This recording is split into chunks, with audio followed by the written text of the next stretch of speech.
Hello everyone. Last video में हम CrPC के सेक्शन 53A तक देख चुके हैं। अब देखेंगे हम सेक्शन 54 और उससे आगे। ये सेक्शन बहुत इम्पोर्टेंट है दोस्तों, इसलिए ये एग्जाम में बार बार पूछे जाते हैं और इसको वीडियो को आप लास्ट तक देखें, क्योंकि इसके बाद भी इम्पोर्टेंट आएगा टेस्ट आइडेंटिफिकेशन परेड, जो कि है सेक्शन 9 एविडेंस एक्ट में, और वहाँ इसका प्रोसीजर दिया हुआ 54A में, आइडेंटिफिकेशन ऑफ पर्सन अरेस्टेड। तो अभी देखते हैं दोस्तों कि section 54 examination of arrested person. Examination of arrested person इसमें कहता है कि मेडिकल एग्जामिनेशन होगा अरेस्टेड पर्सन को। हाँ, पहले था कि पुलिस के रिक्वेस्ट पर हुआ 53A में, 53A में हुआ उस रेप एक्यूज का। उसके पहले था कि पुलिस के रिक्वेस्ट पे। फिर अभी है कि examination of arrested person by medical officer. When any person is arrested he shall be examined by a medical officer in service of central और स्टेट गवर्नमेंट, है ना। मीन्स मेडिकल प्रैक्टिशनर, है ना, ऑफ सेंट्रल और state government के, उसके द्वारा उसका एग्जामिनेशन किया जाएगा। In case the medical officer is not available नहीं है, तो by a registered medical practitioner soon after the arrest is made. तो रजिस्टर्ड मेडिकल प्रैक्टिशनर द्वारा होगा जब उसका अरेस्ट किया जाता है तो तुरंत, लेकिन इसका फॉलो नहीं किया जाता है। अरेस्ट किया जाता है, 24 घंटा उसको थाने में रखा जाता है, उसके बाद वो जेल में जाता है, तो जेल के वहाँ का जो मेडिकल ऑफिसर होता है जेल के अंदर का, वो उसका जांच करता है। प्रैक्टिकल में ऐसा होता है दोस्तों। प्रोवाइडेड दैट फीमेल को फीमेल डॉक्टर करेगा, यही लिखा है। Provided that where arrest person is a female, the examination of body shall be made only under supervision of a female medical practitioner, and in case the female medical officer is not available, by a female registered medical practitioner। तो female medical officer in the service of central और state government, मतलब कोई सरकारी hospital में जो काम कर रहा है मेडिकल ऑफिसर, वो कहलाएगा medical officer in the service of central या स्टेट गवर्नमेंट। तो वो भी क्या है, रजिस्टर्ड मेडिकल प्रैक्टिशनर है।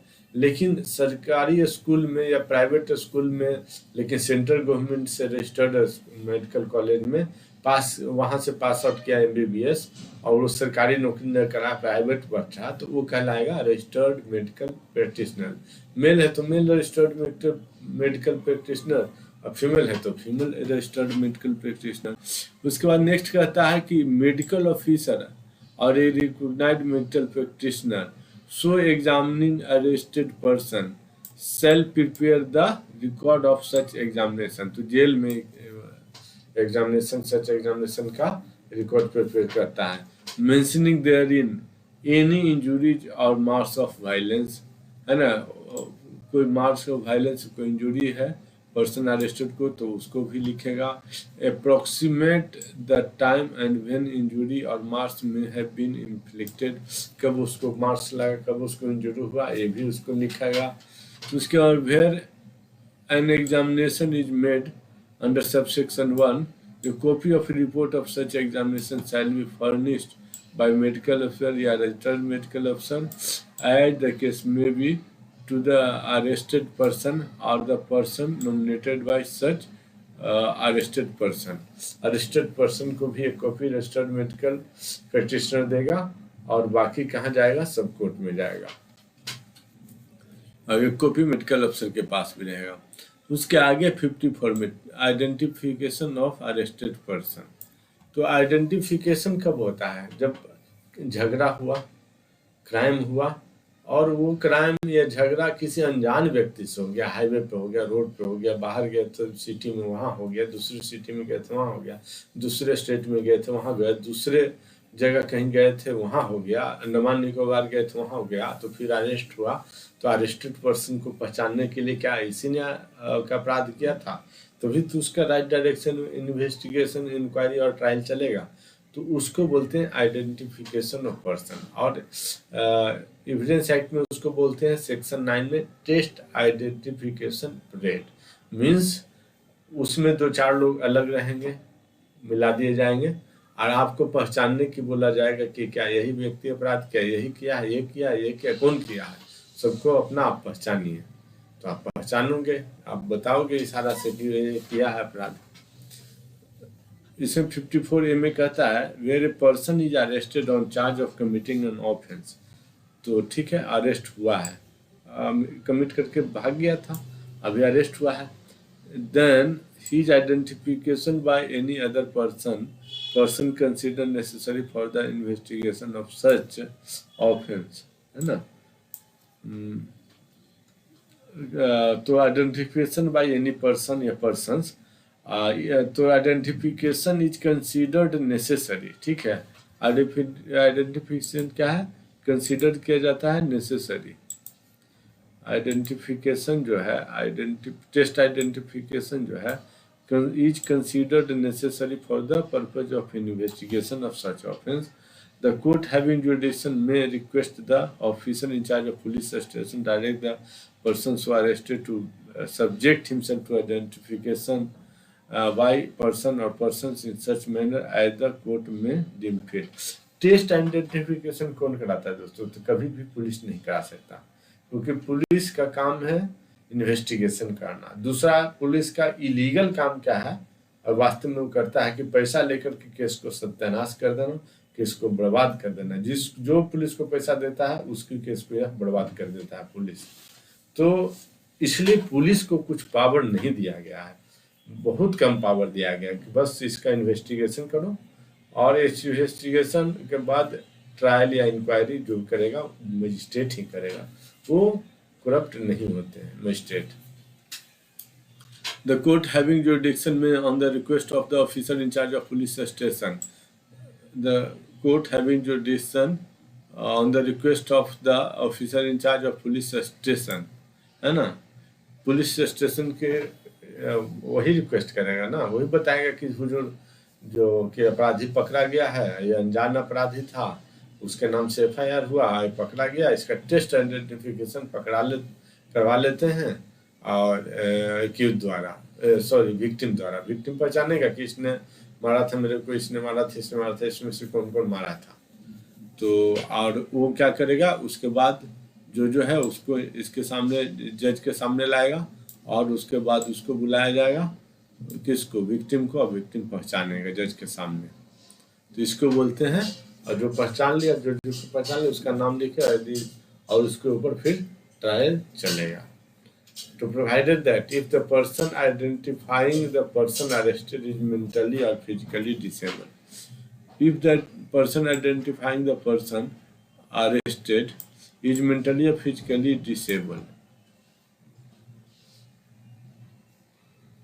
मेडिकल और फिजिकल डिसेबल है तो such process of identification shall take place under the supervision of judicial magistrate who shall take appropriate step to ensure that such person identifies the person arrested using method that person is comfortable with.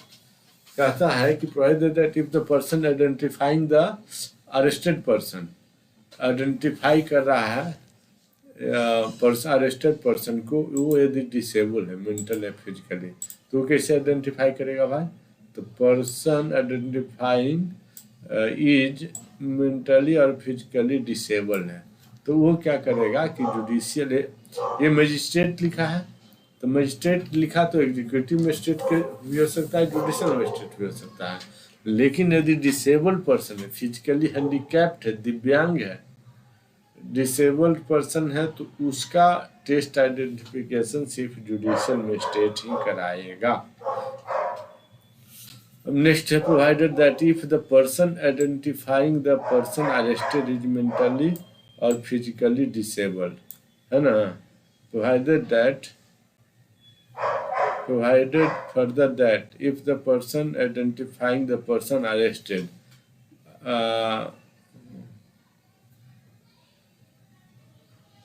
person identifying is medically, physically disabled, identification process shall be videographed.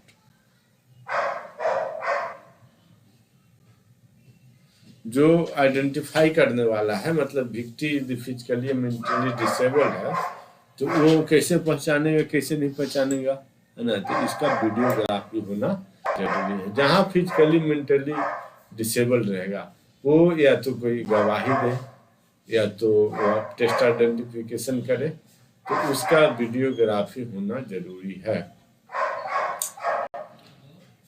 उसके बाद कहता है section 55 procedure when police officer deputes subordinate to arrest without warrant. तो police officer का cognizable offence हुआ, SHO ही सब जगह जाएगा, तो एएसआई को भी अपना पावर उसको डेलीगेट कर सकता है कि आप जाओ, आप जाकर के अरेस्ट करके लाइए अपराधी को।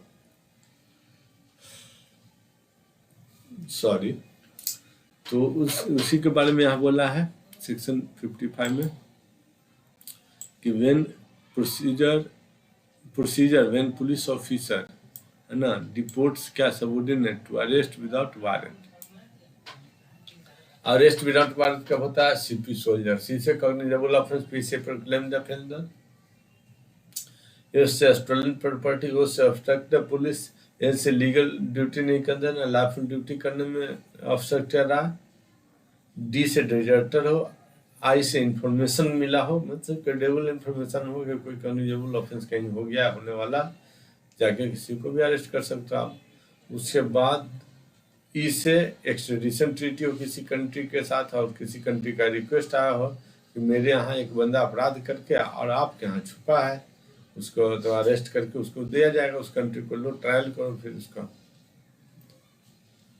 तो टेस्ट आइडेंटिफिकेशन रेट, हाँ, तो उसको मतलब सीपी सोल्जर है कि कॉग्निजेबल ऑफेंस में इतना व्यक्ति को वो कर सकते हैं। लास्ट में एक्सट्रेडिशन ट्रीटी के बाद रिलीज कन्विक्ट, कोई कन्विक्टेड पर्सन जेल में है उसको रिलीज किया गया, या तो प्रोबेशन पे या सेंट्रल या स्टेट गवर्नमेंट रिलीज किया है, कोई कंडीशन लगा के रिलीज कर दिया जाता है, बिना कंडीशन का नहीं।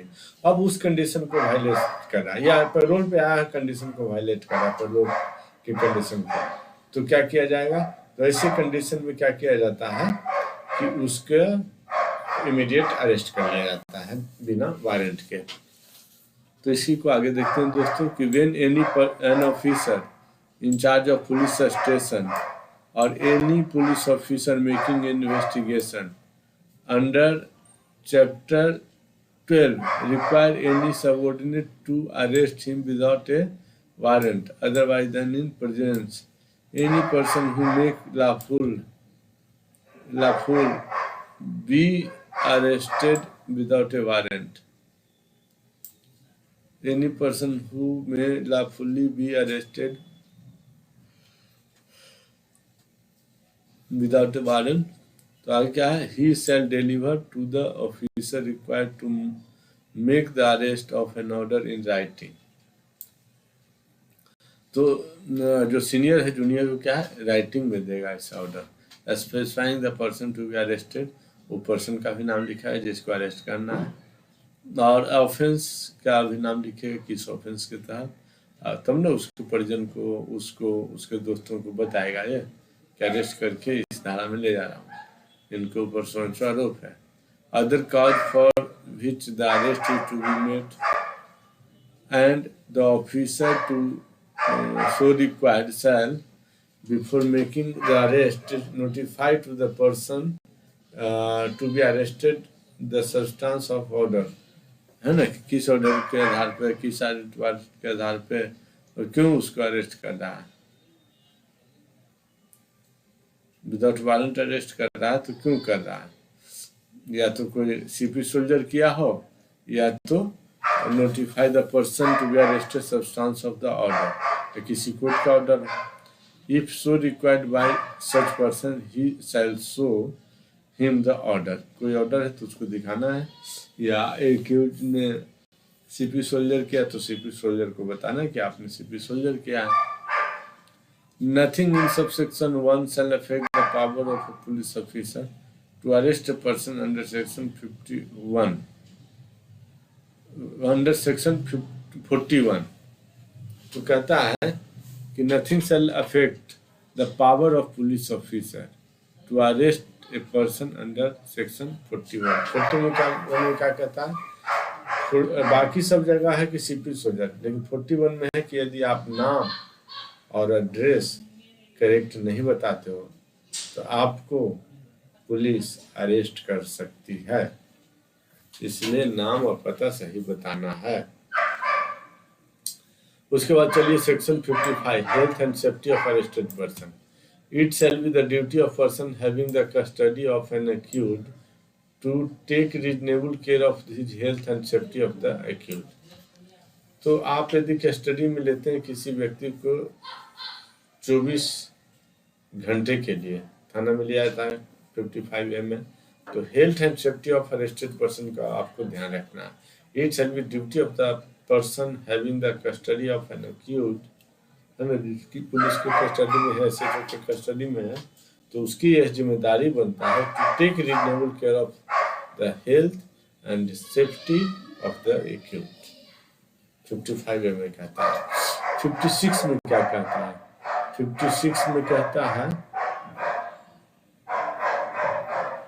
56 में कहता है कि person arrested to be brought before magistrate और officer in charge of police station. कहता है अरेस्टेड पर्सन को मजिस्ट्रेट के समक्ष लाना है और ऑफिसर इंचार्ज ऑफ पुलिस के समक्ष लाना है। दोनों में से एक के समक्ष किसी और ने अरेस्ट किया है तो तुरंत लाना है।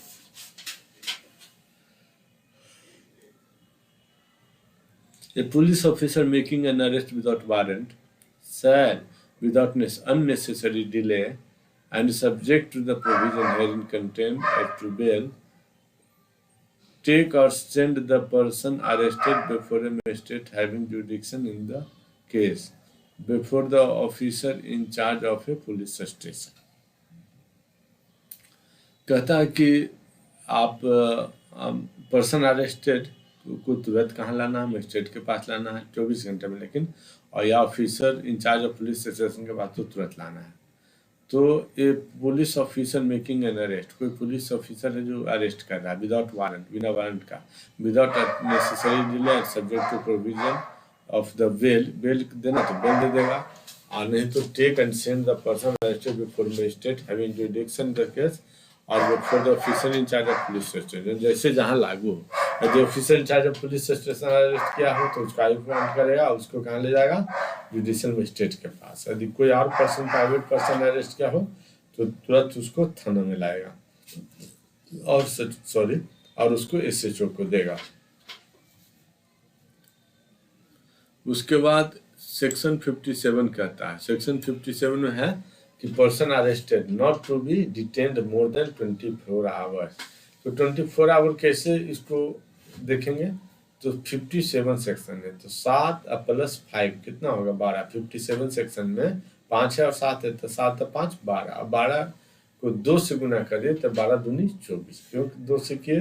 क्योंकि 57 एक सेक्शन है और person arrested not to be detain more than 24 hour ये हेडिंग है। तो दो चीजें हैं, सेक्शन है और उसमें सेक्शन नंबर है और सेक्शन का सब्सटेंस है, इसलिए 2 से गुना करिए। तो 5 + 7 12 और 12 + 2 12 दूनी 24। तो 24 आवर से ज्यादा 57 सेक्शन के अंतर्गत किसी भी व्यक्ति अरेस्टेड पर्सन को थाना में उससे ज्यादा नहीं रख सकते। No police officer shall detain in custody arrested without warrant for a longer period than under all the circumstances of the case is reasonable। कहता है कि any police officer shall not detain in custody a person arrested without warrant for a longer period than 24 hours, है ना, for a longer period than under all circumstances the case is reasonable, and such periods shall not, in the absence of a special order of magistrate under section 167, exceed 24 hours, exclusive of the time necessary। ठीक है,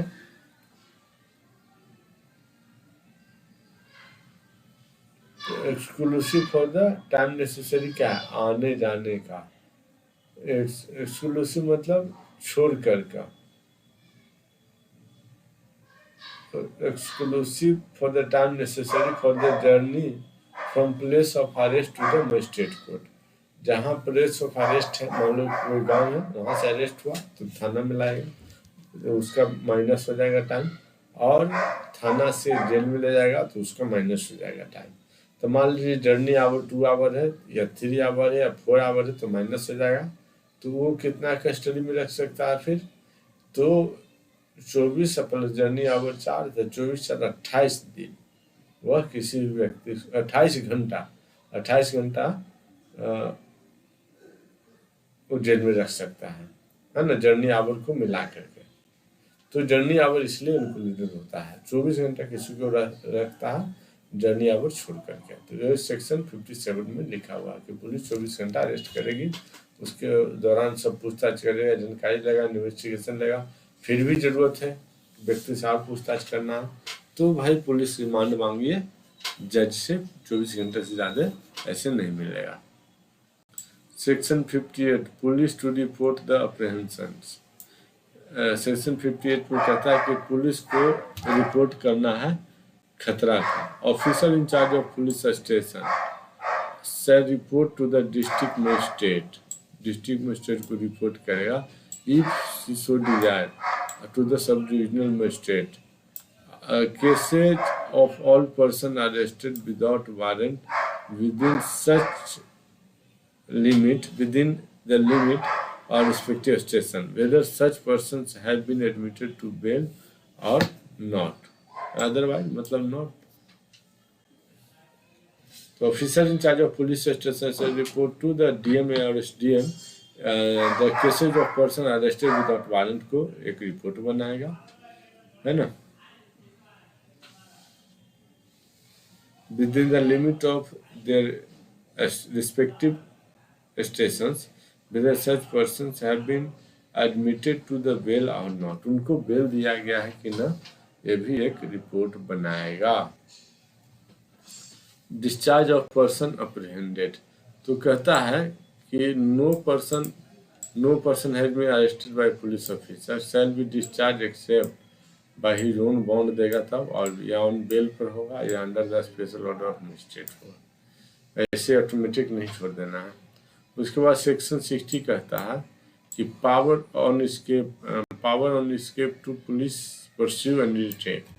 यदि किसी को आप jail में पकड़ के लाए, जेल से भाग रहा है या भाग गया, तो आप उसको पीछा कर सकते हैं और उसको दोबारा अरेस्ट कर सकते हैं। If a person is lawful custody, एक person is in lawful custody escapes, भाग जाता है, और इज रेस्क्यूड, है ना, the person from whose custody he escape और was rescued by traditional by immediately pressure and is arrested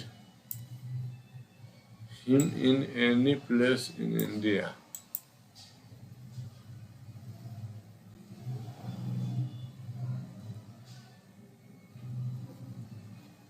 उसके बाद देखते हैं दोस्तों प्रोविजन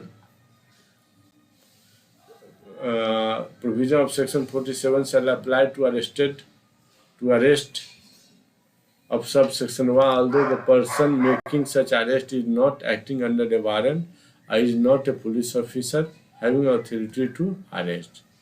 तो उसको भी, जो प्राइवेट पर्सन अरेस्ट कर रहा है उसको भी अधिकार है कि अरेस्ट किया उसको और भाग रहा अरेस्ट से तो उसको पीछा करके दोबारा अरेस्ट करेगा। उसके बाद लास्ट सेक्शन है दोस्तों सेक्शन 60A, जिसमें कहता है arrest to be made strictly according to the code, no arrest shall be made except in accordance with the provision of this code or any other law for the time being in force providing for arrest।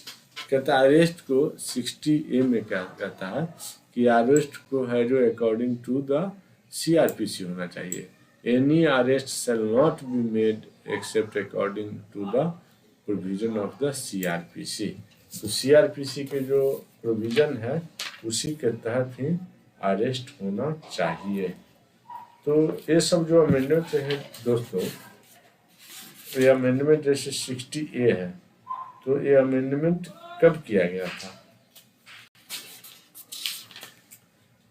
तो ये amendment किया गया है दोस्तों 60A।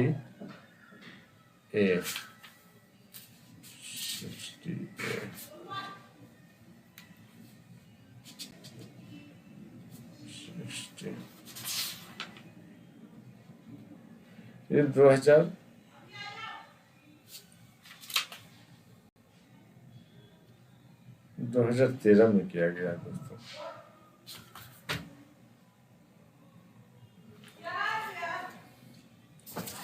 Amendment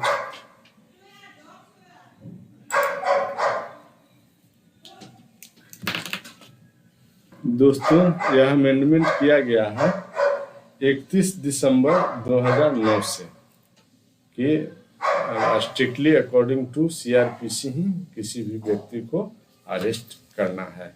अब आगे हम देखेंगे दोस्तों चैप्टर 4, जिसमें कहता है प्रोसेस टू कंपेल द अफेयरेंस। यदि कोई व्यक्ति थाना में नहीं आ रहा तो क्या किया जाएगा, उसको पहले सम्मन भेजो, फिर भी सम्मन से नहीं आता है तो क्या किया जाएगा, वारंट भेजो, फिर भी वारंट से नहीं आता तो क्या किया जाएगा, उसको अटैचमेंट ऑफ प्रॉपर्टी कर दो, है ना। फिर भी नहीं आ रहा तो क्या किया जाएगा, तो प्रोक्लेम्ड ऑफेंडर भगोड़ा घोषित कर दो, है ना। तो नहीं पहले सम्मन दो, फिर वारंट दो, फिर भी नहीं आता है तो प्रोक्लेम्ड ऑफेंडर करो, फिर भी नहीं आता हो तो उसकी प्रॉपर्टी को अटैच कर लो। ये प्रोसीजर है दोस्तों, इसको अगले वीडियो में देखेंगे। आज तक के लिए सेक्शन 68 इतना ही काफी है दोस्तों। आप इस